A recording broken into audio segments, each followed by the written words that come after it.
안녕하세요. 올해 40대 중반 서울에 살고 있는 박혜진이라고 합니다. 지금의 저는 누구보다 나 자신을 사랑하며 당당하게 살아가고 있습니다. 하지만 몇 년 전만 해도 한 남자에게 완전히 속아 이용당하며 살았던 정말 바보 같은 여자였어요. 마지막 사랑이라고 믿었던 남자의 5년 동안 숨겨온 이중 생활과 충격적인 진실을 알게 되면서 제 인생이 송두리째 흔들렸던 그때의 이야기를 하려고 합니다. 솔직히 그때를 떠올리면 너무 바보 같았던 제 자신이 후회되기도 해요. 그 고통스러운 경험이 없었다면 지금의 저도 없었을 거예요. 어떻게 그렇게 완벽하게 속을 수 있었는지, 그리고 그 절망에서 어떻게 다시 일어설 수 있었는지 지금부터 들려드릴게요. 7년 전 남편의 바람으로 이혼을 하게 되었어요. 전 남편과 저 사이에는 당시 초등학교 3학년이었던 아들 준수가 있었어요. 이혼하면서 양육권은 제가 가져왔고 준수와 둘이서 살게 되었어요. 그때 저는 너무나 비참하고 배신감으로 무기력하게 1년을 지냈습니다. 아침에 눈을 뜨면 현실이 믿어지지 않았고 밤에는 잠을 잘 수가 없었어요. 그냥 하루하루를 버티는 것만으로도 힘들었죠. 정신을 차려보니 초등학교 3학년이었던 준수는 4학년이 되어 있었고 집안은 엉망이었어요. 그러던 어느 날 부엌에서 혼자 라면을 끓이고 있는 준수를 봤어요. 순간 가슴이 미어지는 것 같았어요. 준수야, 엄마가 미안해. 9살 아이는 환하게 웃으며 대답했어요. 엄마 배고플까봐 끓였어요. 같이 먹어요. 그냥 하루하루를 버티는 것만으로도 힘들었어요. 그런 사이 초등학교 3학년이었던 준수는 4학년이 되어 있었죠. 집안은 엉망이었고 저는 매일 멍하니 앉아만 있었습니다. 이래서는 안 됐어요. 저는 준수를 위해서라도 다짐했습니다. 더 이상은 무너지면 안 돼. 그래서 시작한 것이 봉사활동이었어요.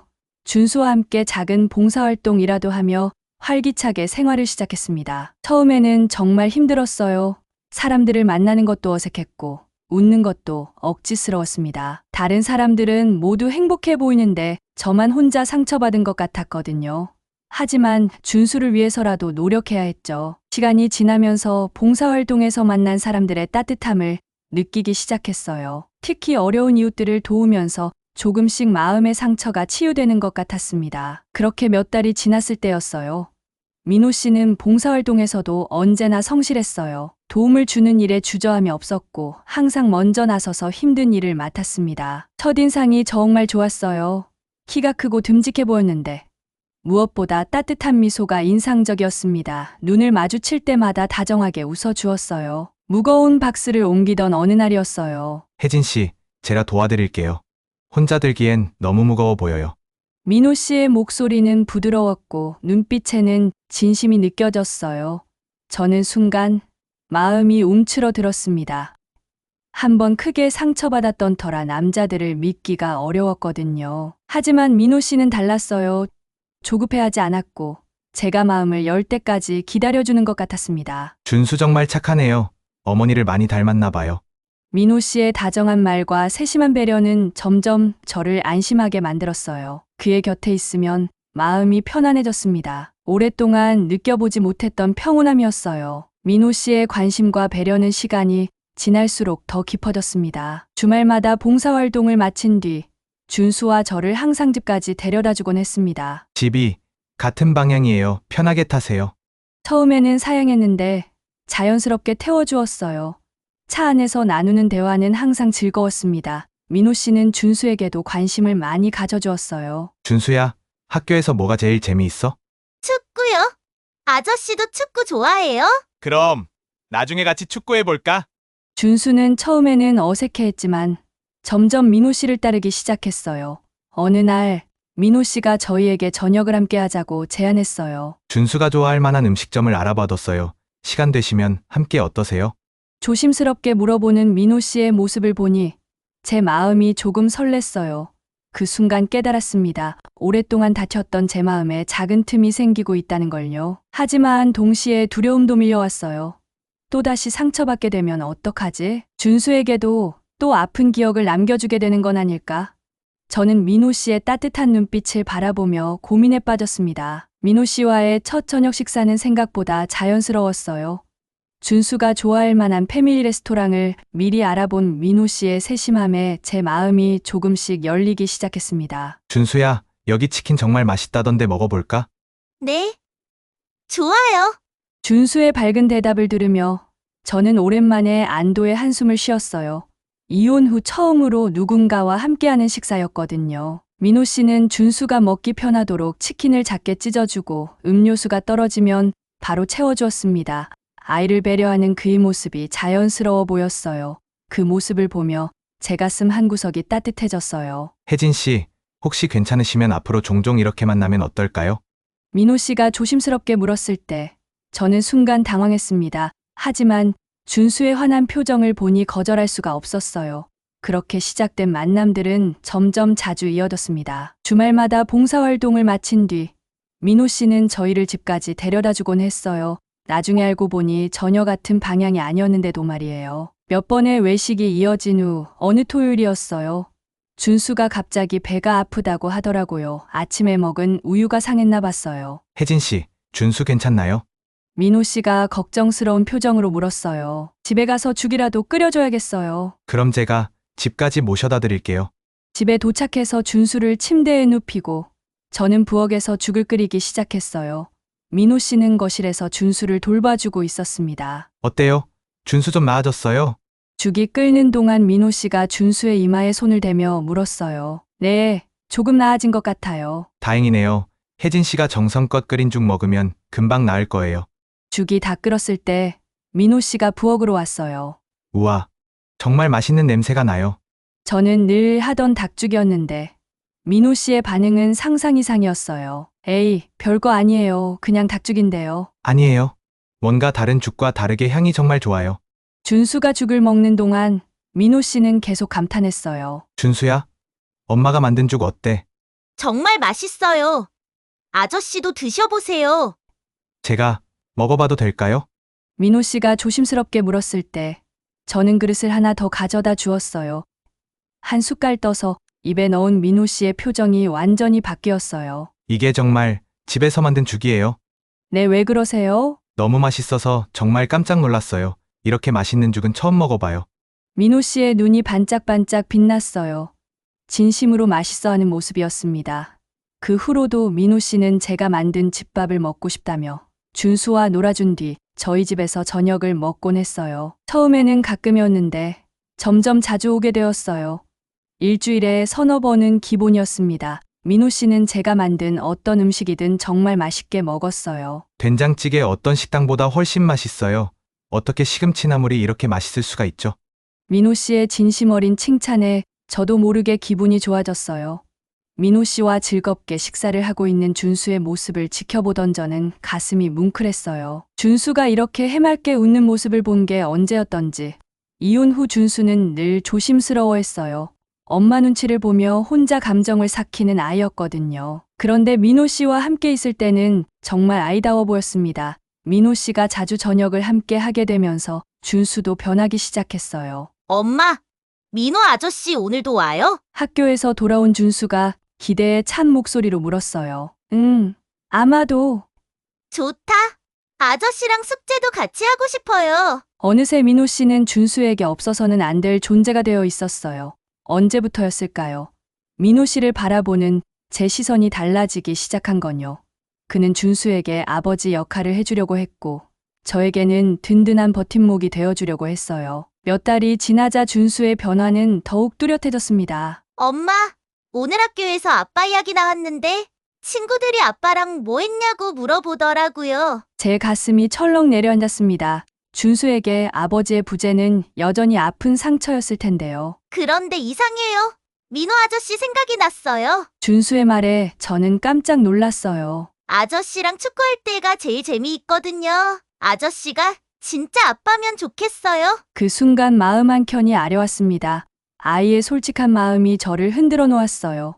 그날 밤 잠자리에 든 준수를 바라보며 저는 깊은 고민에 빠졌습니다. 나도 다시 사랑할 수 있을까? 며칠 후 민호 씨가 진지한 표정으로 말을 꺼냈어요. 혜진 씨, 할 말이 있어요.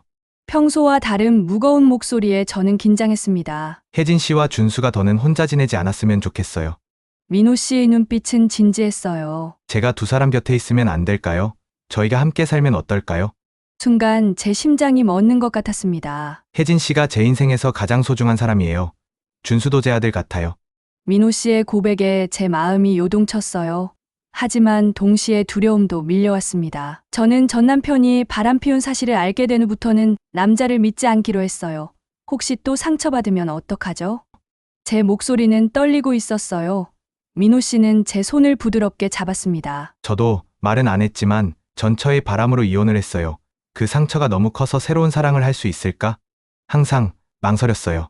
하지만 혜진 씨와 준수라면 제 인생을 걸어도 충분할 것 같아요. 그의 목소리에도 아픔이 묻어 있었어요. 대신 법적인 결혼보다 더 진실한 마음으로 함께 살아요. 서로의 상처를 이해하고 천천히 치유해 가면서 사랑을 키워나가요. 민호 씨의 제안에 제 마음이 흔들렸습니다. 같은 상처를 가진 사람이라면 서로를 이해할 수 있을 거예요. 그날 밤 저는 한참을 고민했어요.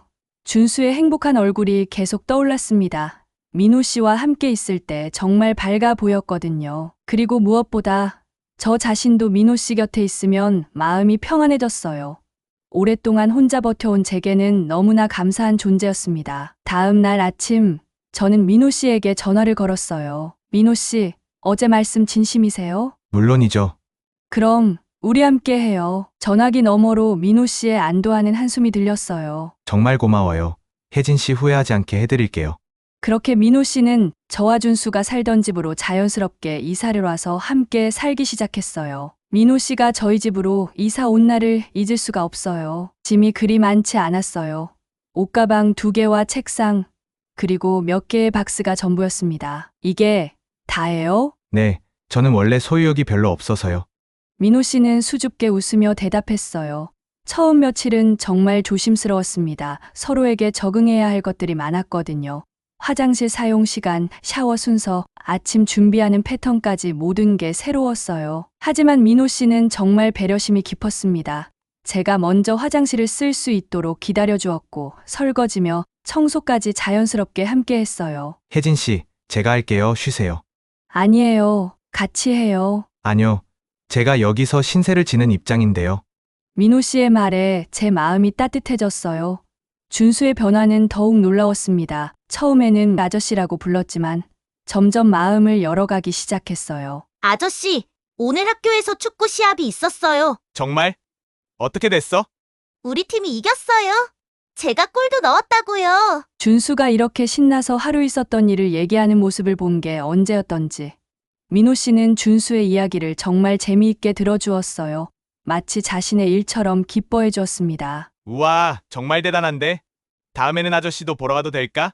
정말요? 좋아요. 준수의 눈이 반짝반짝 빛났어요. 함께 산 지 한 달쯤 되었을 때였어요. 어느 날 준수가 조심스럽게 저에게 물었어요. 엄마, 나 이제 아저씨를 아빠라고 불러도 될까? 생각지도 못한 준수의 말에 만감이 교차했습니다. 준수가 그렇게 부르고 싶은 거야? 네. 아저씨가 진짜 아빠 같아요. 나한테 정말 잘해주시거든요. 제 눈에 눈물이 고였어요. 그럼 아저씨께 물어보자. 그날 저녁 민호 씨에게 준수의 마음을 전했어요. 민호 씨의 표정을 알 수 없었습니다. 정말 저를 아빠라고 부르고 싶어 했다고요? 목소리가 떨리고 있었어요. 네, 준수가 정말 그러고 싶어 해요. 민호 씨는 잠시 말을 못 잇고 고개를 숙였습니다. 고마워요, 혜진 씨. 너무 행복해요. 그날 밤 준수가 민호 씨에게 말했어요. 아빠, 안녕히 주무세요. 응, 우리 아들 잘 자. 민호 씨의 목소리는 감격으로 가득했어요. 그 순간 저는 깨달았습니다. 우리가 진짜 가족이 되었다는 걸요. 그 후 한 달은 정말 행복했어요. 민호 씨는 매일 아침 일찍 출근했고 저녁에는 피곤해도 항상 웃으며 집에 돌아왔어요. 준수야, 아빠 왔다. 준수가 달려가서 안기면 민호 씨는 아이를 번쩍 들어 올리곤 했습니다. 우리 아들, 오늘 학교에서 뭐 했어? 숙제 검사 받았어요. 선생님이 칭찬해 주셨어요. 역시 내 아들이야. 주말에는 가족 나들이도 자주 갔어요. 놀이공원, 동물원, 바닷가, 가는 곳마다 준수는 신나했고 민호 씨도 정말 즐거워했어요. 그런 평범한 일상이 저에게는 너무나 소중했습니다. 이혼 후 망가졌던 제 마음이 점점 치유되는 것 같았어요. 다시 사랑할 수 있다는 자신감도 생겼고요. 민호 씨 덕분에 준수도 밝아졌어요. 아버지가 있다는 것이 아이에게 얼마나 큰 힘이 되는지 실감할 수 있었습니다. 엄마, 나 정말 행복해요. 어느 날 잠자리에서 준수가 말했어요. 아빠도 있고, 엄마도 있고, 우리 정말 행복한 가족이죠? 그럼 우린 행복한 가족이야. 제 마음도 따뜻했어요. 하지만 그 행복은 오래가지 못했습니다. 함께 살기 시작한 지 1년쯤 되었을 때였어요. 그날도 평범한 하루였습니다. 민호 씨는 출근하고 준수는 학교에 간 후 저는 집안일을 하고 있었어요. 오후에 병원에서 전화가 왔어요. 박정수 씨 보호자 박혜진 씨죠. 아버님께서 오늘 저희 병원에 오셔서 검사를 받으셨는데요. 의사 선생님의 목소리가 무겁게 들렸어요. 네, 아버지가 왜요? 검사 결과가 좋지 않아서 보호자분께 연락드렸습니다. 직접 오셔서 말씀드리는 게 좋겠습니다. 순간 제 머릿속이 하얘졌습니다. 지금 당장 갈게요. 병원에 도착해서 들은 소식은 청천벽력이었어요. 안타깝게도 박정수 환자분 암입니다. 그것도 말기예요. 10년 전 어머니를 잃고 저만을 바라보며 살아오셨던 아버지였어요. 딸의 이혼으로 함께 슬퍼해 주셨고, 이제 민호 씨를 만나서 아버지에게 제대로 된 결혼 생활을 보여드리고 싶었는데, 제 다리에 힘이 빠졌습니다. 바닥에 주저앉으며 눈물이 쏟아졌어요. 아버지. 그때 제 연락을 받고 민호 씨가 병원에 도착했어요. 혜진 씨, 괜찮아요? 무슨 일이에요? 민호 씨가 저를 보고 깜짝 놀라며 달려왔어요. 아버지가 암이래요. 민호 씨의 얼굴이 굳어졌습니다. 혜진 씨, 걱정 말아요. 내가 곁에 있잖아요. 우리랑 함께 이겨낼 수 있어요. 민호 씨가 제 어깨를 감싸며 말했어요. 장인어른을 꼭 낫게 해드릴 거예요. 병원비 걱정은 전혀 하지 마세요. 그의 목소리는 확신에 차 있었어요. 제가 사위로서 당연히 해야 할 일이에요. 이 사람의 한마디 한마디에 저는 안도했습니다. 이런 큰일 앞에서도 이렇게 든든한 사람이 제 옆에 있다니. 민호 씨가 있어서 얼마나 다행이었는지요. 하지만 그때의 저는 몰랐습니다. 이것이 모든 비극의 시작이 될 줄은요. 상황을 정리한 후 의사 선생님으로부터 자세한 설명을 들었어요. 수술은 불가능합니다. 이미 많이 진행된 상태라서요. 의사 선생님의 말씀에 다리에 힘이 빠졌습니다. 그럼 치료는 어떻게 해야 하나요? 항암 치료와 방사선 치료를 병행해야 할 것 같습니다. 하지만 수술비, 치료비, 항암 치료비 등 비용이 상당히 들 수 있는 점은 미리 안내드립니다. 의사 선생님이 말하는 큰 숫자들이 머릿속에서 빙빙 돌았어요. 민호 씨는 병원 수납 창구까지 찾아가서 직접 상황을 파악했어요. 혜진 씨는 아버님 간병에만 집중하세요. 수술비나 복잡한 일들은 제가 알아서 할게요. 그런데 저도 그냥 받기만 할 수는 없었어요. 아무리 가족이라고 해도 민호 씨에게만 부담을 지울 수는 없잖아요. 민호 씨, 아버지 병원비는 제가 내야죠. 저는 체크카드를 꺼내며 말했어요. 제 체크카드 드릴 테니까 병원비는 이 카드로 결제하면 될 거예요. 민호 씨는 처음에는 거절했어요. 아니에요. 제가 다 해드릴게요. 하지만 저는 끝까지 고집을 부렸습니다. 혜진 씨 마음 알겠어요. 그럼 제가 잘 관리할게요. 결국 제 카드를 건넸습니다. 그 카드에는 이혼할 때 받은 위자료와 준수 양육비로 모아둔 돈이 들어있었거든요. 저희 모자의 미래를 위해 아껴두고 있던 소중한 돈이었어요. 그 후 한 달 동안은 정말 힘든 시간이었어요. 저는 병원과 집으로 가며 아버지를 간병했습니다. 민호 씨도 바쁜 와중에 종종 병원에 와서 아버지를 뵙고 갔어요. 조서방이 참 좋은 사람이구나. 아버지는 민호 씨를 정말 마음에 들어 하셨어요. 혜진이가 이런 좋은 사람을 만나려고 힘든 시간을 견뎠나 보다. 그런 아버지의 말씀을 들을 때마다 제 마음이 따뜻해졌어요. 하지만 아버지의 건강 상태는 나아지지 않았습니다. 치료를 받으셨지만 암은 계속 진행되었어요. 아버지는 점점 말라가셨고 저는 그런 모습을 지켜보는 것만으로도 가슴이 찢어질 것 같았습니다. 혜진아, 미안하다. 어느 날 아버지가 제 손을 잡으며 말씀하셨어요. 뭘 미안하다고 하세요, 아버지. 너 혼자 고생시켜서. 그리고 준수도. 아버지, 그런 말씀 마세요. 아버지의 눈에 눈물이 고였어요. 조서방 잘 만났다. 준수한테도 좋은 아버지가 생겼고 이제 마음이 놓인다. 그 말씀을 마지막으로 아버지는 며칠 후 조용히 눈을 감으셨어요. 암 진단 후 정말 한 달 만이었습니다. 장례식 기간 동안 저는 정신이 없었어요. 민호 씨는 모든 것을 챙겨주었습니다. 조문객들을 맞이하고 장례 절차를 처리하고 준수까지 돌봐주었어요. 혜진 씨, 힘내세요. 장인어른께서 하늘에서 지켜보고 계실 거예요. 민호 씨가 없었다면 저는 정말 무너졌을 것 같았어요. 장례식이 끝나고 며칠이 지난 후였어요. 정신을 겨우 차린 저는 민호 씨에게 체크카드를 돌려달라고 했어요. 민호 씨, 제 체크카드 좀 돌려주세요. 병원비가 얼마나 들었는지 확인해보고 싶어요. 민호 씨가 돌려준 체크카드를 보는 순간 제 심장이 멎는 것 같았어요. 잔액이 0원이었습니다. 민호 씨, 잔액이 왜 0원이죠? 저는 카드 잔액을 다시 보고 또 봤어요. 분명 0원이 맞았습니다. 민호 씨, 여기 왜 돈이 하나도 없어요? 민호 씨는 당황한 표정을 지었어요. 아, 그게 미안해요, 혜진 씨. 뭐가 미안하다는 거예요? 회사에 갑자기 큰일이 생겨서 급하게 좀 써야 했어요. 순간 저 사람이 거짓말을 하고 있다는 걸 느꼈습니다. 아버지 병원비로 맡긴 돈을 다른 용도로 썼다는 거예요? 민호 씨의 말이 이상했어요. 뭔가 숨기는 것 같았습니다. 조금만 기다려줘요. 곧 통장에 돈을 다시 넣어둘게요. 저는 화가 났지만 참았어요. 아버지를 잃은 슬픔으로 정신이 없었던 것도 있었고 준수 앞에서 다투고 싶지 않았거든요. 하지만 그날 밤 혼자 있을 때 눈물이 쏟아졌어요. 그 돈은 준수의 미래를 위해 모아둔 소중한 돈이었는데 제 마음 한구석에는 작은 의문이 자리 잡기 시작했어요. 정말 급한 일이었을까? 왜 미리 말하지 않았지? 그날 이후로 그 사람을 바라보는 제 시선이 조금씩 달라지기 시작했습니다. 작은 의심의 씨앗이 제 마음에 뿌리를 내리고 있었어요. 몇 달이 지나도 통장에 돈은 들어오지 않았어요. 가끔 물어보면 지금 회사 상황이 어려워서 조금만 더 기다려달라는 말뿐이었어요. 혜진 씨 미안해요. 회사가 요즘 너무 어려워서. 그럴 때마다 그 사람은 미안한 표정을 지어 보였어요. 그런 모습을 보면 한편으로는 이 사람도 진짜 힘들구나 싶었거든요.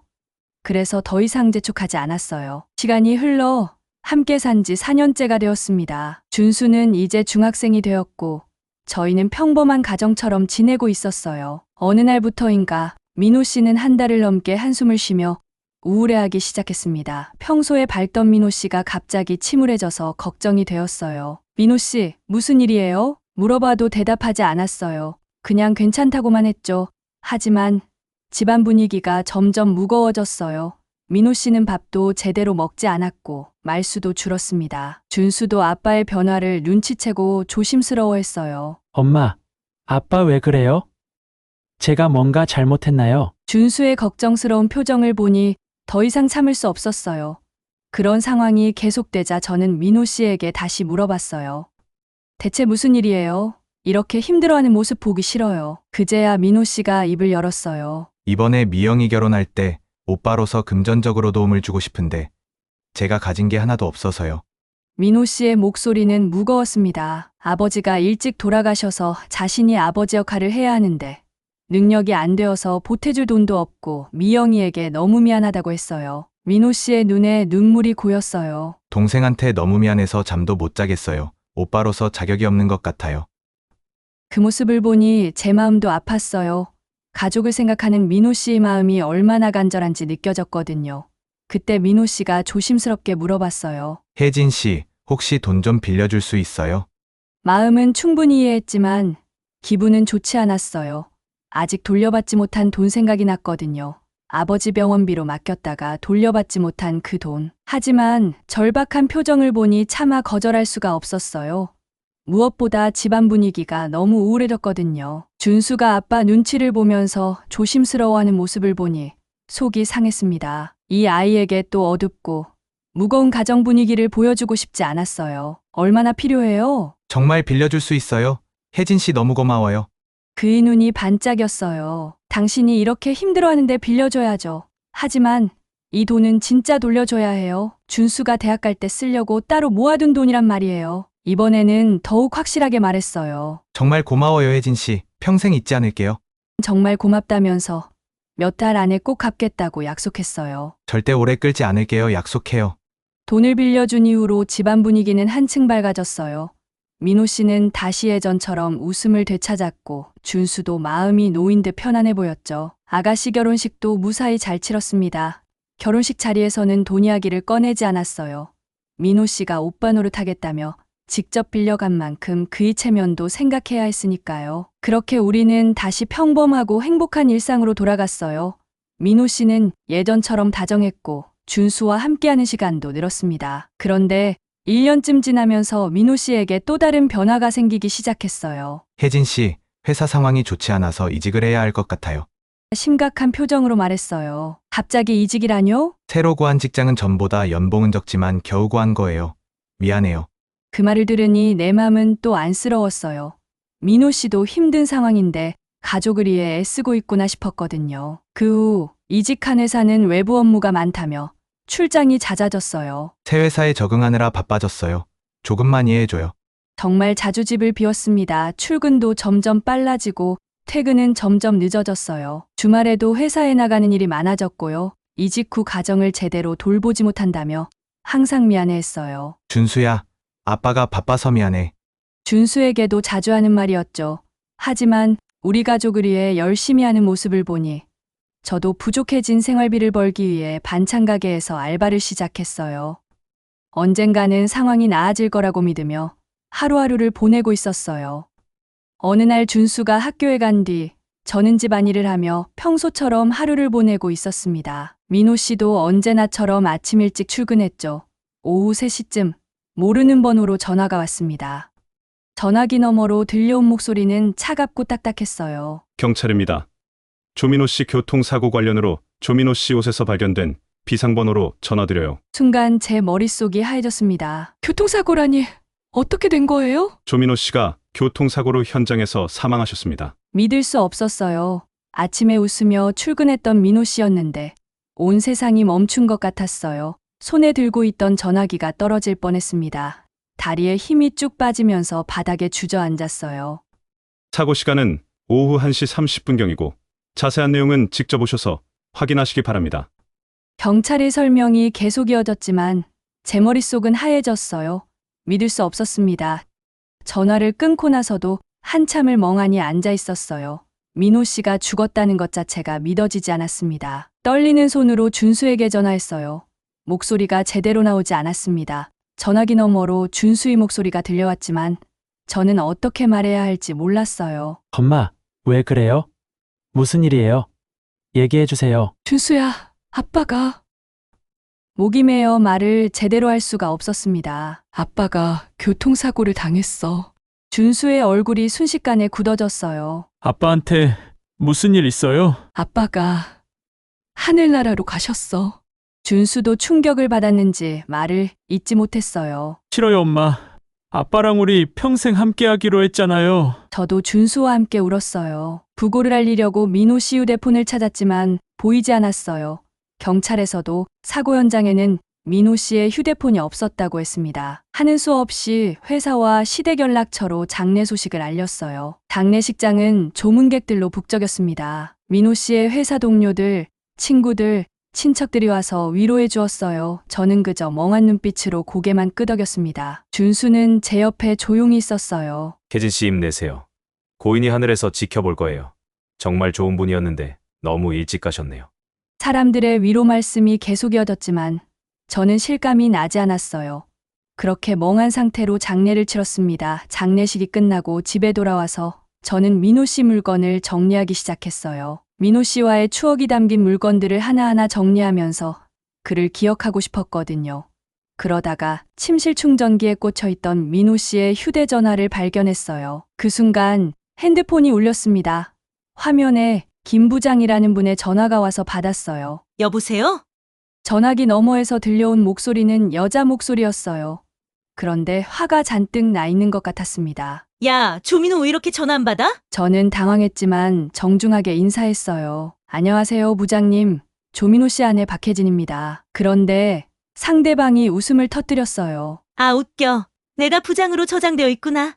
조민호 어디 있어요? 저는 상대방이 하는 말을 이해할 수 없었습니다. 죄송한데 누구시죠? 나 조민호랑 좀 놀던 여잔데 빌려간 돈 100만 원 언제 갚을 거냐고. 순간 제 손이 떨리기 시작했어요. 죄송하지만 조민호 씨가 교통사고로 돌아가셨어요. 뭐라고? 죽었다고? 여자의 목소리가 놀란 것 같았어요. 그럼 내 돈은 어떻게 돼요? 돈 얘기부터 하는 그 여자가 이상했어요. 어떤 돈 말씀이세요? 난 당신이 조민호 그 인간 만나기 7년 전부터 사귀고 있던 사람이에요. 얘기를 들어보니 두 사람이 잠깐 싸워서 1년간 헤어졌었는데 그 사이에 저에게 동거를 제안했고 여태까지 헤어지지 못하고 어쩔 수 없이 살고 있었다고 얘기했어요. 제 머릿속이 또다시 하얘졌습니다. 뭐라고요? 우린 다시 화해했고 그 사이 당신이랑 동거 시작했는 것도 알고 있었지만 상관없었어요. 조민호한테 애 딸린 여자와 왜 같이 사느냐고 물었더니 밥을 잘한다고 대답하더라고요. 그 여자는 웃으면서 말했어요.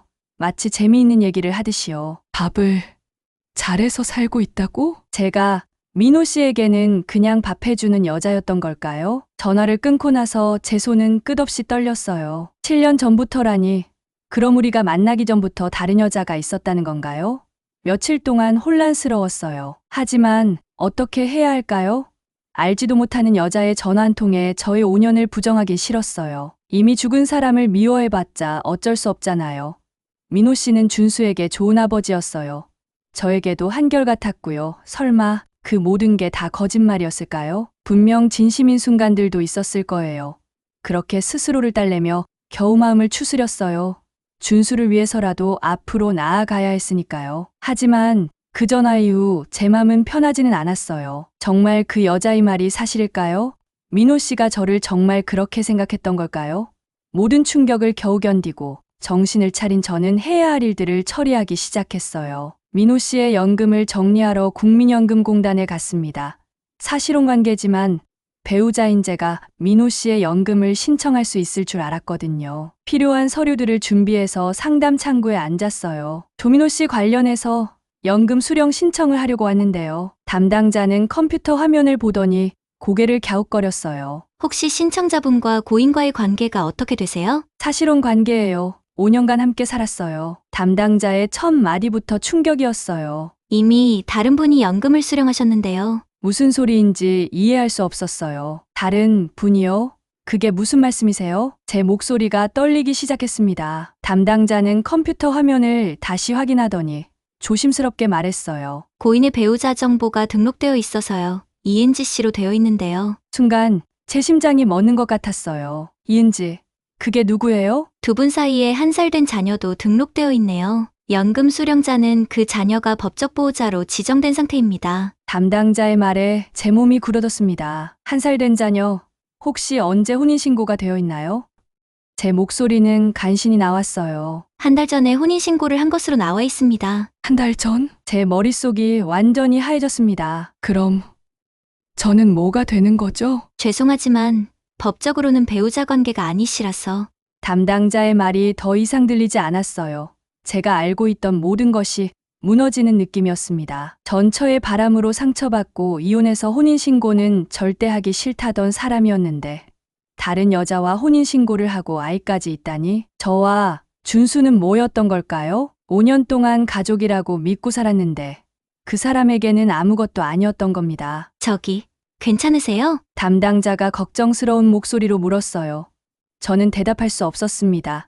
입술이 바들바들 떨렸고 손에 힘이 들어가지 않았어요. 물 한 잔 드릴까요? 아니요, 괜찮아요. 저는 일어서려고 했지만 다리에 힘이 없었어요. 정말 괜찮으세요? 얼굴이 너무 창백해지셨는데. 그냥 좀 충격적이어서요. 저는 간신히 자리에서 일어났습니다. 그럼 더 자세한 정보는 어떻게 할 수 있을까요? 직접 가족분께 문의하시는 게 좋을 것 같은데요. 가족이라니 이은지라는 여자가 그 사람의 진짜 가족이었던 거예요. 공단을 나와서도 한참을 멍하니 서 있었어요. 사람들이 바쁘게 지나다니는 모습이 마치 다른 세상일처럼 느껴졌습니다. 저는 지금까지 뭘 했던 걸까요? 5년간 함께 만든 추억들, 가족이라고 믿었던 시간들이 모두 거짓이었던 걸까요? 집으로 돌아가는 길, 제 발걸음은 무거웠습니다. 준수에게 뭐라고 말해야 할까요? 아빠가 사실은 다른 가족이 있었다고 어떻게 말을 꺼낼 수 있을까요? 그 아이에게 또 다른 상처를 주고 싶지 않았어요. 하지만 이 모든 진실을 혼자 감당하기에는 너무 벅찼습니다. 집에 도착해서 거울을 보니 제 얼굴은 하얗게 질려 있었어요. 눈은 빨갛게 부어 있고 입술은 바들바들 떨리고 있었습니다. 이런 모습을 준수가 보면 안 되는데. 저는 화장실에 들어가서 찬물로 얼굴을 씻었어요.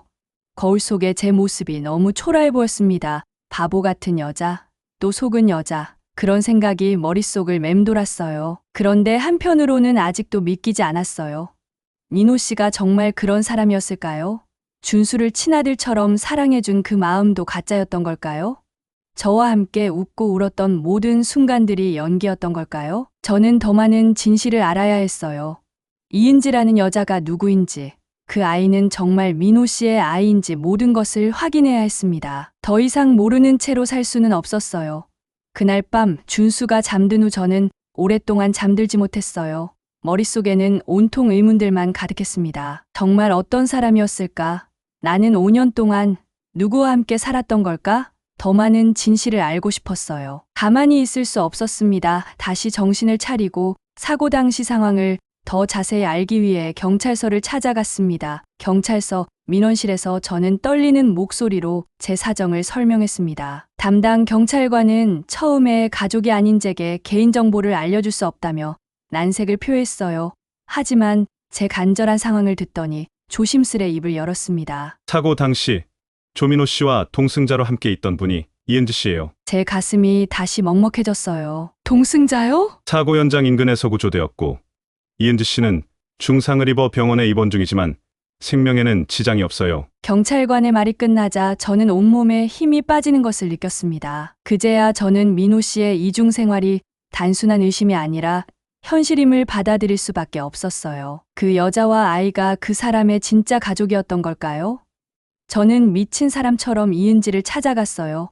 병원에서 만난 이은지는 저를 보며 당황한 표정을 지었어요. 누구세요? 저는 조민호 씨와 함께 살았던 박혜진입니다. 그 순간 이은지의 얼굴이 하얗게 질렸어요. 함께 살았다고요? 그럴 리가 없어요. 저희는 5년 동안 제 아들과 함께 부부로 살았어요. 제가 조민호 그 사람의 아내예요. 이은지는 고개를 저으며 말했어요. 아니요. 민호 오빠랑 우리 아들 현우랑 1년 전부터 함께 살고 있는데 무슨 소리예요? 제 입에서 한숨이 새어나왔습니다. 제가 민호 오빠 아내예요. 오빠는 미혼이고 저밖에 없다고 했어요. 손이 떨리기 시작했어요. 그러니까 당신이 내 남편의 진짜 아내라는 거냐고 물었어요. 그럼 그 현우라는 아이는 누구예요? 민호 오빠랑 제가 사랑해서 낳은 아이인데 왜요? 모든 진실이 한꺼번에 몰려왔어요. 그 남자는 저와 함께 살면서도 또 다른 가정을 꾸리고 있었던 거예요. 심지어 1살짜리 아기까지 있었죠. 그런데 이은지의 다음 말은 더 충격적이었어요. 오빠가 실수로 잠깐 동거를 한 적은 있는데 딸린 애가 불쌍해서 정리를 못했다고 했어요. 하지만 이제 정리 다 됐다고 했어요. 어떻게 저렇게까지 준수와 나를 기만할 수가 있을까요? 사실 저도 몰랐어요. 이렇게 오래 같이 살았는 줄은 몰랐거든요. 집으로 돌아오는 길, 제 손은 끝없이 떨렸어요. 그 사람의 거짓말, 두 얼굴, 그리고 감춰진 진실, 모든 것이 파도처럼 밀려왔습니다. 저는 그 사람에게 그냥 실수였던 걸까요? 준수는 불쌍한 딸린 애였고, 저는 정리하지 못한 불편한 존재였던 걸까요? 집에 도착해서 그 사람의 휴대전화를 켰어요. 두 얼굴의 조민호 민낯을 직접 부딪혀 보려고 굳게 마음 먹었습니다. 0309 그의 휴대폰 비밀번호였습니다. 떨리는 손으로 비밀번호를 눌렀습니다. 드디어 판도라의 상자를 연 거죠. 그 안에서 본 것은 지옥 같은 현실이었어요. 수십 개의 여자 이름들이 연락처에 저장되어 있었습니다. 하트 표시까지 붙어 있는 것들도 많았어요. 메시지를 확인해 보니 더 끔찍했어요. 다정한 말들, 만나자는 약속들, 그리고 저를 무시하는 말들. 그 중에 저를 가장 아프게 했던 건 밥차례에서 만났다가 실수로 애 딸린 여자랑 살게 되었다는 말들이 여러 개 있었어요. 사진첩을 열어보니 다른 여자들과 찍은 사진들이 가득했습니다. 호텔에서 찍은 사진들, 여행지에서 찍은 사진들이 끝도 없이 나왔어요. 그 사진들 속 그 사람의 표정은 저와 함께 있을 때와 똑같이 행복해 보였어요. 아니, 어쩌면 더 행복해 보였을지도. 제 눈앞이 캄캄해졌어요. 5년 동안 함께 살면서 저는 그의 진짜 모습을 전혀 몰랐던 거예요. 제가 사랑했던 민호 씨는 처음부터 존재하지 않았던 거였습니다. 그날 밤 저는 욕실 바닥에 무릎을 꿇고 앉아 서울었어요. 샤워기를 틀어놓고 물소리에 묻혀 목이 터져라 울었습니다. 거울 속에 비친 제 모습은 낯설기만 했어요. 바보 같은 제 모습이 너무 한심했습니다. 또 속고 또 바보처럼 믿었습니다. 한 번 크게 상처받은 후 더 조심했다고 생각했는데 더 큰 배신을 당했다는 사실이 견딜 수 없을 만큼 고통스러웠어요. 5년의 세월이 무너진 것은 물론 전 남편에게 한 번 당하고도 또 다른 남자를 의지하려 했던 제가 원망스러웠습니다. 그리고 무엇보다 준수에게 너무 미안했어요. 준수에게 가짜 아버지를 만들어준 거잖아요. 준수가 그렇게 진심으로 아빠라고 부르며 사랑했는데 그 아빠는 우리를 실수로 얻게 된 짐이라고 생각하고 있었던 거예요. 또 한 번 아이에게서 아버지를 빼앗게 된 제 자신이 너무 원망스러웠습니다. 하지만 이제 알았어요. 제가 알고 있던 조민호는 진짜가 아니었다는 걸요. 저를 만나기 전부터 여러 여자들과 연인 관계를 유지했고 바보처럼 제가 조민호의 덫에 걸린 거죠. 제 집에 얹혀 살며 준수의 아빠 노릇을 하며 버티고 있었던 거예요. 저와 준수에게 보여준 다정한 모습, 가족을 사랑한다는 말들, 모든 게 연기였던 거예요. 그 순간 저는 깨달았습니다. 더 이상 이대로 무너져 있을 수는 없다는 거요. 모든 진실을 알고 싶어졌어요. 민호 씨의 가족, 그러니까 시댁에 찾아갔습니다. 어머니는 장례식 때와는 달리 차가운 표정으로 저를 맞았어요. 이제 와서 뭘 어쩌겠다는 거냐? 시어머니의 첫마디부터 날카로웠습니다. 다 끝난 일인데 뭘 하러 왔니? 저는 깊은 숨을 쉬고 물었어요. 어머니, 이은지라는 여자와 그 아이의 존재를 알고 계셨어요? 시어머니는 저를 한심한 듯 쳐다보며 말했습니다. 한 달 전에 알았는데 왜? 한 달 전에요? 그놈이 애생겼다면서 나한테도 혼인신고한다고 통보식으로 얘기했어. 시어머니의 목소리는 여전히 차가웠습니다. 저는 가슴이 미어지는 것 같았어요. 그럼 왜 저한테는 말씀하지 않으셨어요? 그걸 내가 왜 말해야 하니? 네가 못나서 그놈이 딴 년이 양산다는데. 가족이라 믿고 나의 모든 것을 내어주어도 아깝지 않았던 사이였는데 저만 그랬나 봅니다. 나도 그놈이 한 말만 믿고 있었지. 아무리 내 배 아파 안 시키지만 어떻게 내가 다 아냐? 그럼 여동생 결혼 자금은 어떻게 된 거냐고 물었어요. 시어머니는 처음 듣는 소리라며 펄쩍 뛰었어요. 그놈이 미영이한테 돈 보태줬다고? 나 원참 처음 듣는 소리야. 잘 사는 미영 건들지 마라. 하나뿐이 없는 딸 부족함 없이 보내려고 내가 충분히 챙겨서 보냈어. 민호 그놈이 무슨 아빠 노릇한다고. 넌 또 그걸 속니 속아? 네, 제가 너무 멍청했습니다. 또 한 번 조민호 그 인간의 악랄함을 확인하였습니다. 아버지 병원비로 맡겼다가 받지 못하고 회사 사정이 어려워서 잠깐 빌렸었다는 그 돈, 못 받는 돈이라는 걸 확인한 순간 조민호에 대한 분노보다는 뻔한 거짓말에 속고 그 사람을 믿으려고 했었던 제 자신에게 다시 한번 더 무너지는 순간이었습니다. 어머니, 어떻게 저한테 이럴 수가 있어요? 제 목소리가 떨렸습니다.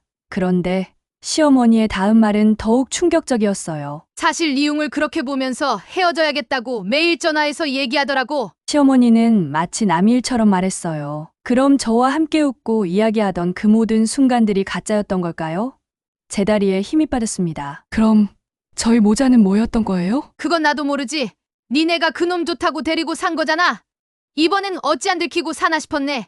근데 이렇게 죽을 줄 누가 알았니? 시어머니는 완전히 남의 일처럼 말했어요. 어쨌든 이제 다 끝난 일이니까 더 이상 찾아오지 말 거라. 그렇게 차갑게 돌아선 시어머니를 보며 저는 더 이상 아무 말도 할 수 없었어요. 돌아오는 길 눈물이 멈추지 않았습니다. 그 사람이 남긴 것은 사랑도 행복도 아닌 거짓과 배신뿐이었어요. 그리고 그 배신에 모두가 침묵으로 동조하고 있었습니다. 저는 그렇게 세상에 혼자 남겨진 기분이었어요. 그동안 제가 사랑했던 그는 제가 알던 사람이 아니었습니다. 진짜 민호 씨는 저를 만나기 전부터 여러 여자들과 연인 관계를 맺으면서 저희 모자를 단지 실수로 살게 된 짐짝으로 생각했던 걸까요? 저와 준수에게 보여준 다정한 모습도, 가족을 사랑한다는 말들도 모든 게 연기였던 거예요. 집에 돌아와서 저는 오랫동안 생각했어요. 아버지의 치료비로 쓰라고 맡겼던 돈도, 여동생의 결혼 자금이라며 건넨 돈도 모두 다 거짓말이었던 거예요. 천천히 새로운 가정을 꾸리기 위한 과정이었을 뿐이었습니다. 저는 그 사람에게 그냥 실수였던 걸까요? 준수는 그저 불쌍한 애였고 저는 정리하지 못한 불편한 존재였던 걸까요? 그리고 민호 씨는 항상 성실하게 일한다고 했지만 이제 알았어요. 밤낮 없이 일한 것도 두 집 살림을 하느라 바빴던 거였어요. 저는 누구랑 살았던 걸까요? 그날 밤 준수가 잠든 후 저는 결심했어요. 더 이상 그 사람 때문에 제 인생을 망가뜨리면 안 된다는 걸요. 준수가 있잖아요. 이 아이를 위해서라도 일어서야 해요. 그 사람이 저를 어떻게 생각했든 저는 제 가치를 스스로 증명해야겠다고 생각했어요. 이제 정말 새로 시작해야겠다고 마음먹었습니다. 하지만 그 전에 해야 할 일이 있었어요. 제가 빼앗긴 돈들을 되찾아야 했습니다. 준수의 미래를 위해 모아뒀던 소중한 돈들, 아버지의 치료비로 쓰였어야 할 돈들을 말이에요. 그 사람은 죽었지만 그가 남긴 재산에서 제 몫을 찾을 권리가 있을 거예요. 법적으로도 분명 방법이 있을 것 같았습니다. 저는 더 이상 바보처럼 당하고만 있을 수 없었어요. 정의를 되찾기 위해 싸우기로 했습니다. 그것이 준수를 위해서도 그리고 저 자신을 위해서도 해야 할 일이었어요. 그 사람에게 완전히 속아 넘어간 지난 5년이었지만 이제는 제 힘으로 일어서겠어요. 더 이상 누구에게도 의존하지 않고 제 발로 서서 살아가겠다고 다짐했습니다. 새로 시작하겠다고 마음먹은 다음 날, 저는 그 사람의 물건들을 정리하기 시작했어요. 더 이상 그 거짓말쟁이의 흔적들과 함께 살 수 없었거든요. 옷장에 걸려있는 정장들, 책상 위의 펜들, 서랍 안에 잡동사니들을 하나씩 박스에 담았어요. 모든 것들이 거짓말처럼 느껴졌습니다. 이 물건들의 주인은 제가 알던 사람이 아니었으니까요. 서랍을 하나하나 뒤지다가 깊숙이 숨겨진 작은 수첩 하나를 발견했어요. 손바닥 크기의 작은 수첩이었는데 표지가 낡아 있었습니다. 펼쳐보니 그 안에는 계좌번호와 비밀번호들이 적혀 있었어요. 그리고 몇 개의 주소도 있었죠. 이게 뭐지? 수첩을 들여다보니 제가 전혀 모르는 계좌번호들이 여러 개 있었어요. 그리고 그 옆에는 금액들이 적혀 있었습니다. 꽤 큰 돈들이었어요. 어떤 주소들은 제가 들어본 적도 없는 곳들이었어요. 혹시 이것들이 그 사람의 숨겨진 진실을 보여주는 단서일까요? 저는 고민 끝에 대학 동창인 변호사 친구 미경이에게 연락했어요. 미경이는 제 상황을 알고 있었거든요. 장례식에도 와서 위로해준 친구였어요. 혜진아, 언제든 도와줄게. 전화를 받은 미경이의 목소리는 따뜻했어요. 다음 날 미경이 사무실에서 만났습니다. 수첩을 보여주자 미경이의 표정이 심각해졌어요. 이건 명백한 사기야. 네가 준 돈이 어디로 갔는지 추적할 수 있을 거야. 미경이는 컴퓨터를 켜서 여러 자료들을 확인하기 시작했어요.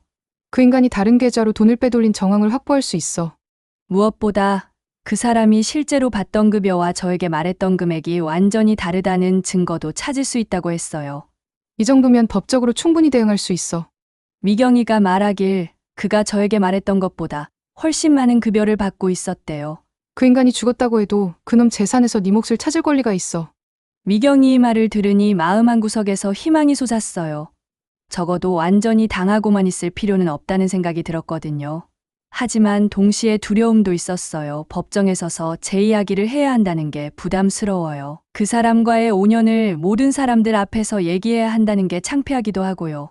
그러나 미경이가 경고했어요. 법적 대응은 생각보다 험난할 거야. 이은지 측에서도 변호사를 세울 테니까 쉽지 않을 거야.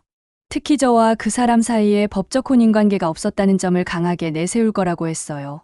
모든 것이 막막해 보였어요. 하지만 그래도 해봐야겠다고 생각했어요. 가만히 앉아서 당하고만 있을 수는 없잖아요. 미경아, 도와줘. 끝까지 싸워보고 싶어. 미경이는 제 손을 꼭 잡으며 함께 싸워주겠다고 약속했어요. 그 후 며칠 동안 저는 증거 수집에 매달렸어요. 민호 씨와 주고받은 모든 문자 메시지들, 은행 거래 내역들, 함께 찍은 사진들까지 모두 모았습니다. 5년간 사실혼 관계로 살았다는 증거들을 하나하나 준비했어요. 이웃분들의 증언도 받았습니다. 당연히 가족인 줄 알았죠? 그 사람 되게 성실하고 가정적인 줄 알았는데. 준수에게도 상황을 설명해야 했어요. 엄마, 왜 법원에 가야 해요? 아빠가 우리한테 한 일이 옳지 않았어. 그래서 우리 권리를 찾으려고 해. 준수는 잠시 생각하더니 고개를 끄덕였어요. 엄마가 하는 일이면 저도 도와드릴게요. 그 말을 듣는데 준수도 많이 혼란스러울 텐데 저렇게 말해주니 너무 대견스럽고 이 아이를 위해서라도 포기할 수 없었어요. 미경이는 상대방 변호사와 첫 번째 만남을 가졌어요. 돌아온 미경이의 표정은 어두웠습니다. 생각보다 강하게 나올 것 같아. 법적 혼인관계가 없다는 점을 계속 강조하더라. 그리고 네가 그 인간에게 준 돈은 모두 자발적인 것이었다고 주장하고 있어. 제 가슴이 답답해졌어요. 하지만 미경이는 포기하지 않았습니다. 우리에게도 강력한 증거들이 있어. 그 수첩에서 찾은 계좌 정보들. 그리고 실제 급여 내역들 말이야. 사기 행각의 증거들이 충분해. 저는 결심을 굳혔어요. 힘들겠지만 끝까지 해보겠다고 마음먹었습니다. 제 권리를 찾기 위해서, 그리고 준수의 미래를 위해서요. 그 사람이 남긴 상처와 거짓말들을 모두 정리하고 진짜 새로운 시작을 할 거예요. 법정 투쟁은 생각보다 훨씬 길고 힘든 과정이었어요. 미경이가 경고했던 대로 이은지 측 변호사는 저와 그 사람 사이에 법적 혼인 관계가 없었다며 강하게 맞섰어요. 하지만 저는 포기하지 않았습니다. 그 사람이 제게서 빼앗아간 돈들, 준수의 미래를 위해 모아뒀던 소중한 돈들을 되찾기 위해서라면 어떤 어려움도 감수할 각오가 되어 있었거든요. 첫 번째 법정에 설 때 제 심장은 쿵쾅쿵쾅 뛰었어요. 하지만 저는 당당하게 제 이야기를 했습니다. 5년간 사실혼 관계로 살면서 제가 투입한 노동과 재산, 그리고 고인의 계획적인 사기 행각에 대해 말씀드렸습니다. 상대방 변호사가 날카롭게 반박했어요. 법적 혼인 관계가 없었던 단순한 동거 관계에 불과합니다. 그때마다 저는 준비한 증거들을 하나하나 제시했어요. 5년간 함께 찍은 가족 사진들, 민호 씨가 준수를 아들이라고 소개했던 학교 행사 참여 기록들, 이웃들의 증언서까지요. 무엇보다 그 수첩에서 발견한 계좌 정보들과 실제 급여 내역은 결정적인 증거가 되었어요. 고인은 신청인에게 월급이 줄었다고 거짓말을 하면서 실제로는 더 많은 급여를 다른 계좌로 빼돌리고 있었습니다. 미경이가 법정에서 차근차근 설명할 때마다 제 가슴이 뭉클했어요. 이런 든든한 친구가 있어서 얼마나 다행인지 몰랐습니다. 몇 달이 지나도 재판은 계속되었어요. 때로는 지치고 포기하고 싶을 때도 있었습니다. 상대방에서는 계속해서 제가 자발적으로 돈을 준 것이라고 주장했거든요. 혜진아, 힘들지? 어느 날 재판이 끝나고 나온 미경이가 물었어요. 힘들긴 하지만 포기하고 싶지 않아.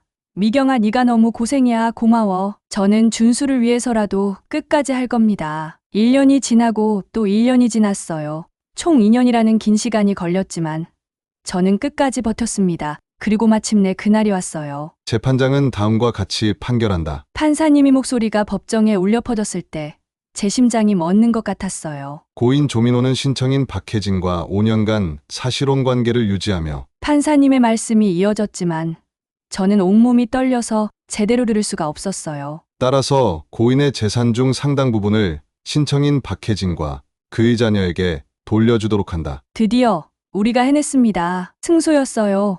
법원이 제 손을 들어준 거예요. 미경이가 제 손을 꼭 잡으며 소리쳤어요. 혜진아, 드디어 우리가 해냈어. 우리가 이긴 거라고. 저는 그제야 눈물이 쏟아지기 시작했습니다. 법원 계단에서 미경이와 함께 울었어요. 하지만 그것은 슬픔의 눈물이 아니었어요. 기쁨의 눈물이었습니다. 정의가 실현되었다는 안도감과 함께 이제 정말 새로운 시작을 할 수 있다는 희망이 솟았거든요. 고생 많았어, 혜진아. 미경이가 제 어깨를 토닥이며 말했어요. 이제 과거 털어내고 더 멋진 내가 될 수 있길 응원할게. 고생했어, 혜진아. 집에 돌아와서 준수에게 좋은 소식을 알려주었어요. 엄마, 정말 이긴 거예요? 응, 정말 이겼어. 준수는 저를 꼭 안으며 말했어요. 엄마가 정말 자랑스러워요. 나쁜 사람한테 당하지 않았어요. 그 말을 듣는 순간 저는 모든 고생이 보상받는 기분이었어요. 2년간의 긴 싸움이 끝났습니다. 그 사람은 제게 상처와 배신을 남겼지만 저는 결국 제 권리를 되찾았어요. 무엇보다 준수가 당당한 엄마를 볼 수 있게 되었다는 게 가장 기뻤습니다. 엄마는 절대 포기하지 않는 멋진 분이세요. 준수의 말에 제 마음이 뿌듯했어요. 포기하지 않는 모습을 보여줄 수 있어서 다행이었습니다. 그날 밤 저는 오랜만에 마음 편히 잠들 수 있었어요. 2년간 제 마음을 짓누르고 있던 무거운 짐이 드디어 벗겨진 기분이었습니다. 이제 정말 새로운 시작이에요. 그 사람의 그늘에서 완전히 벗어나서 제 힘으로 살아갈 준비가 되었어요. 돌려받은 돈으로 준수의 미래도 다시 준비할 수 있게 되었고 무엇보다 제 자존감을 되찾았습니다. 저는 더 이상 속지 않을 거예요. 더 이상 누구에게도 의존하지 않고 제 발로 서서 당당하게 살아갈 거예요. 법정에서의 승리는 단순히 돈을 되찾은 것 이상의 의미였어요. 제가 혼자서도 충분히 강한 사람이라는 걸 증명한 거였습니다. 법정에서 승리한 후 저는 정말 새로운 시작을 준비했어요. 돌려받은 돈을 바탕으로 작은 상가에 혜진이네 반찬이라는 가게를 열었습니다. 처음에는 정말 두려웠어요. 장사 경험도 없고 실패하면 어쩌나 하는 걱정이 앞섰거든요. 하지만 준수의 격려가 큰 힘이 되었습니다. 엄마, 엄마 요리가 세상에서 제일 맛있어요. 분명히 잘 될 거예요. 준수의 말에 용기를 얻어 첫 발을 내디뎠어요. 처음 몇 달은 정말 힘들었습니다. 새벽 4시에 일어나서 반찬을 만들고 저녁 늦게까지 설거지를 하는 날들이 계속되었어요. 하지만 시간이 지나면서 단골 손님들이 하나둘 생기기 시작했습니다. 제 요리를 많은 분들이 좋아해 주셨습니다. 여기 김치찌개 집에서 먹던 그 맛이에요. 사장님 손맛이 예술이네요. 한번 드셔본 분들은 다시 찾아주셨어요. 특히 준수가 학교 끝나고 틈날 때마다 가게에 와서 도와주는 모습을 보신 분들이 많이 좋아해 주셨습니다. 어머니 어깨 주물러드리고 정말 효자 아들이네요. 이런 효자 둔 집 반찬이면 정성이 다를 거예요. 소문이 점점 좋게 나기 시작했어요. 1년 후에는 직원 2명을 고용할 수 있을 만큼 장사가 잘 되었습니다. 저는 특히 한부모 가정의 여성들을 우선적으로 채용했어요. 제가 겪었던 고통을 아는 만큼 그분들의 마음을 이해할 수 있었거든요. 2년째 되던 해 준수가 또 다른 제안을 했어요. 엄마, 요즘 사람들이 온라인으로 많이 주문해요. 인터넷 쇼핑몰도 만들어봐요. 처음에는 어려워 보였지만 준수가 직접 쇼핑몰을 만들어주고 포장 방법까지 연구해 주었어요. 온라인으로 주문이 들어오기 시작하자 정말 신기했습니다. 서울뿐만 아니라 부산, 대구, 광주 전국 각지에서 주문이 들어왔어요. 3년이 지나자 놀라운 일이 일어났어요. 여러 지역에서 가맹점 문의가 들어오기 시작한 거예요. 혜진이네 반찬을 저희 지역에서도 열고 싶어요. 처음에는 믿을 수 없었습니다. 제가 만든 작은 반찬 가게가 프랜차이즈가 될 수 있다니요. 5년 후에는 전국에 50개가 넘는 가맹점이 생겼어요. 사업이 성공하면서 저에게는 새로운 기회도 찾아왔습니다. 지역 여성센터에서 강연 요청이 온 거예요. 대표님의 이야기는 들었습니다. 힘드시겠지만 배신과 이혼의 상처를 딛고 일어선 이야기를 들려주실 수 있을까요? 같은 경험을 하고 있을 분들께 많은 도움이 될 거예요. 처음에는 떨렸지만 용기를 내어 무대에 올랐어요. 제 경험담을 들은 많은 여성들이 눈물을 흘리며 공감해 주었습니다. 저도 용기를 얻었어요. 다시 시작해 볼 수 있을 것 같아요. 그런 말을 들을 때마다 제가 겪은 고통이 헛되지 않았다는 걸 느꼈어요. 강연을 통해 만난 사람들과 함께 다시 석이라는 모임도 만들었습니다. 한 달에 한 번씩 모여서 서로의 이야기를 나누고 법률 상담이나 취업 정보도 공유했어요. 그러던 어느 날 강연장에서 한 남자분이 다가왔어요. 40대 후반으로 보였고 차분한 목소리로 자신을 변호사라고 소개했습니다. 오래전부터 혜진 씨의 강의와 이야기를 들어왔습니다. 신뢰가 안 된다면 걔가 따로 연락을 드려도 될까요? 순간 마음이 흔들렸어요. 오랫동안 혼자 살아오면서 외로움을 느꼈던 것도 사실이었거든요. 하지만 집에 돌아와서 곰곰이 생각해보니 예전의 저와는 달라져 있었어요. 과거의 저는 남자에게 의지하며 살아가려고 했습니다. 하지만 지금의 저는 달라졌어요. 제 힘으로 사업도 성공시켰고 많은 사람들에게 희망을 주는 일도 하고 있었어요. 무엇보다 준수와 함께 행복한 삶을 만들어가고 있었습니다. 굳이 누군가와 함께해야만 행복할 이유가 없었던 거예요. 다음에 만났을 때 저는 정중하게 거절했어요. 정말 감사한 말씀이지만 지금 저는 누군가를 만날 여유가 없습니다. 과거에는 누군가에게 의존하려고 했지만 이제는 스스로 서서 살아갈 수 있게 되었어요. 그분은 아쉬워하셨지만 제 마음을 이해한다며 응원해 주셨습니다. 그런 그분의 모습을 보며 저는 옳은 선택을 했다고 확신했어요. 준수는 이제 대학생이 되었어요. 엄마, 혼자 계시는 거 외롭지 않으세요? 가끔 준수가 걱정하며 물어보지만 저는 웃으며 대답해요. 엄마는 지금이 인생에서 가장 행복한 시기야. 누구에게도 속지 않고 누구에게도 의존하지 않으며 제 힘으로 살아가는 지금이 가장 소중해요. 혜진이네 반찬은 계속 성장하고 있고 다시 서기 모임도 전국으로 확산되고 있어요. 제가 겪은 고통이 많은 여성들에게 희망이 되고 있다는 것이 가장 큰 보람입니다. 어느 날 저녁 준수와 함께 산책을 하다가 문득 생각했어요. 그가 저에게 남긴 건 상처와 배신이었지만 동시에 저를 더 강하게 만든 계기이기도 했어요. 만약 그런 일이 없었다면 저는 계속 누군가에게 의존하며 살았을지도 모르거든요. 지금처럼 독립적이고 당당한 사람이 될 수 없었을 거예요. 그런 의미에서 그 고통도 제 인생의 소중한 일부였다고 생각해요. 하지만 이제는 과거에 얽매이지 않고 제 미래만을 바라보며 살아갈 거예요. 저는 더 이상 누군가의 아내나 여자친구가 아닌 온전한 나 자신으로 살아가고 있으니까요. 그리고 그것이야말로 가장 멋진 복수이자 진정한 승리라고 생각해요. 저의 긴 얘기 들어주셔서 너무 감사합니다.